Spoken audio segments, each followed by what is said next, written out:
América en Diálogo, un espacio para el encuentro y la construcción de la fraternidad a través de los temas que atraviesan nuestra cultura.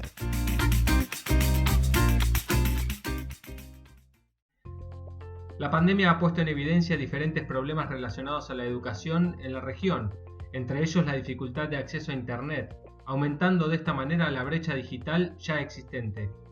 Dialogamos con Fernando Salvatierra, especialista del Programa de Tecnologías de la Información y de la Comunicación en el Instituto Internacional de Planeamiento de la Educación UNESCO para América Latina.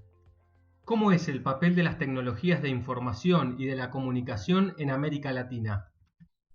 Bueno, hoy el panorama latinoamericano es realmente muy heterogéneo, muy diverso.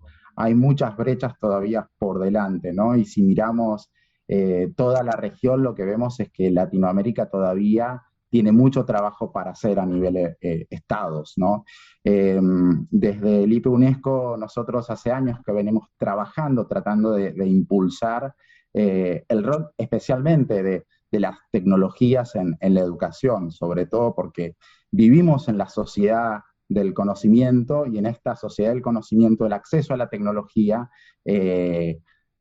posibilita mecanismos de inclusión, sociedades más equitativas. Digo, a través de la tecnología hoy podemos hacer mucho más, ¿no? Y entonces quedar por fuera de la tecnología es algo enorme, ¿no? Que solamente puede acrecentar las brechas que tenemos regionalmente. Pero hay que decir, hay países que vienen trabajando muy proactivamente en todo lo que es el desarrollo de tecnología en general y en particular en la educación.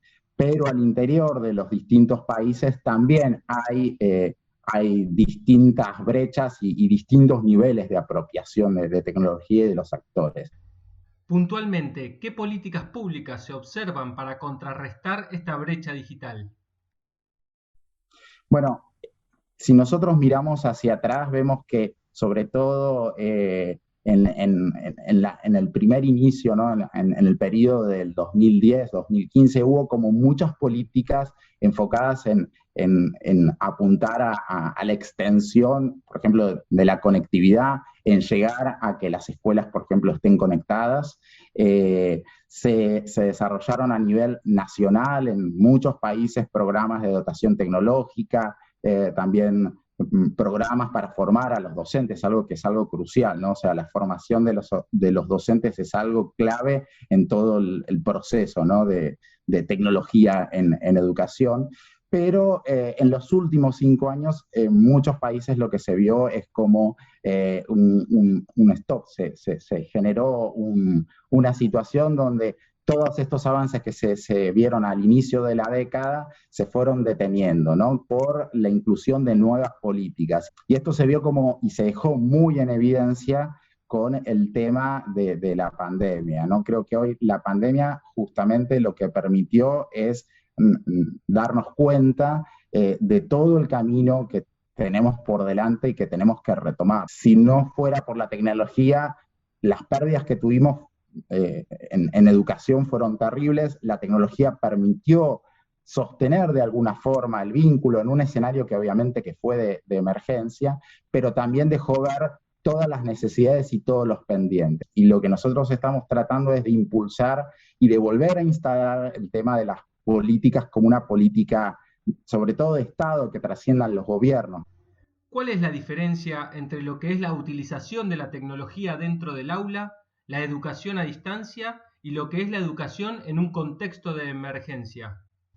Bueno, yo creo que también algo que descubrimos es que en general no teníamos planes de emergencia, pero en general los docentes no estaban preparados para un contexto donde teníamos que pasar de la presencialidad a la virtualidad.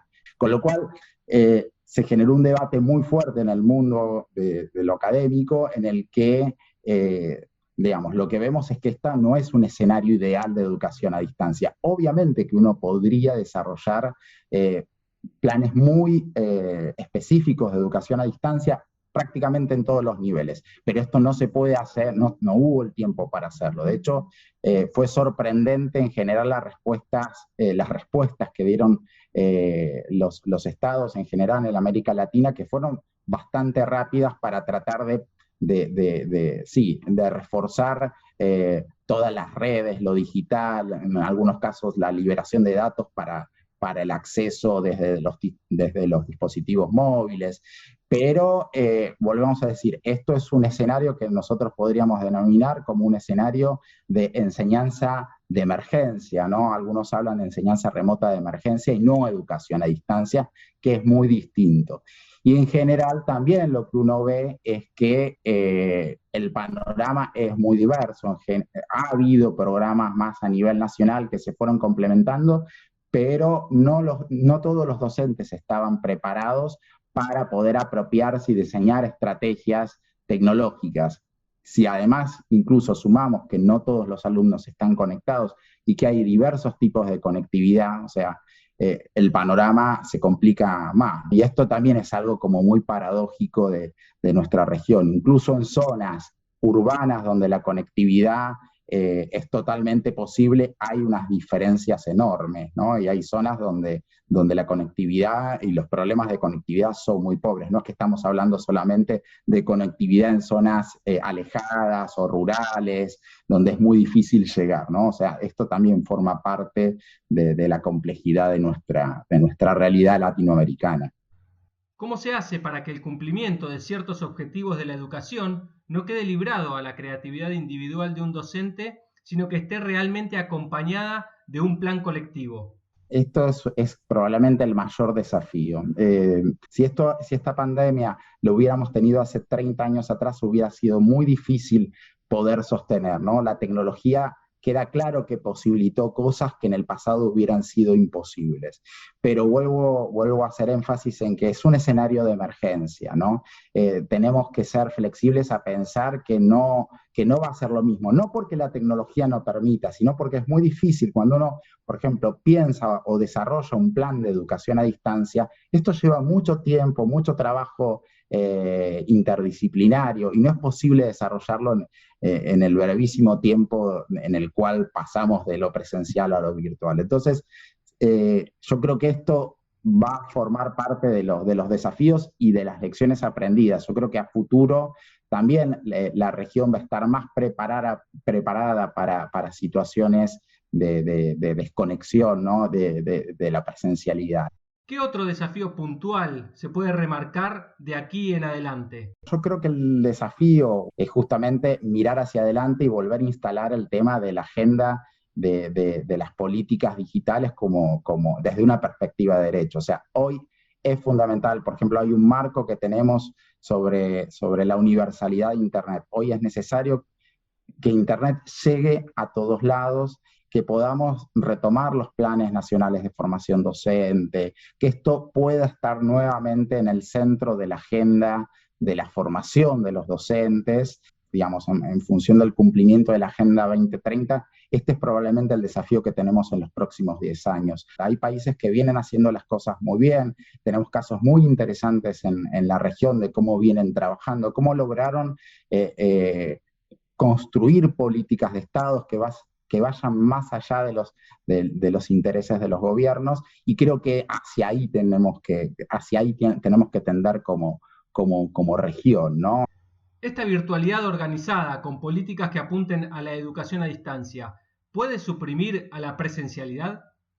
Si tuviera que decir, y esto lo digo más a título personal, diría que no, sobre todo porque cuando pensamos sobre todo en los distintos niveles educativos, la escuela es un espacio también de socialización, ¿no? De interacción, donde el contacto físico con los otros, el verse con el otro, el conectar con el otro es algo fundamental en un proceso de socialización. Probablemente nos acostumbremos hasta que la pandemia esté finalmente concluida a tener escenarios híbridos donde quizás las escuelas abren, cierran, donde pasamos de la presencialidad a la virtualidad.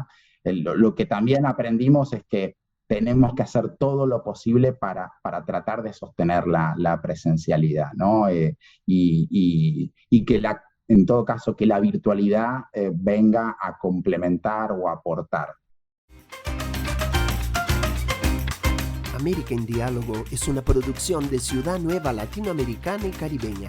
Muchas gracias y hasta la próxima.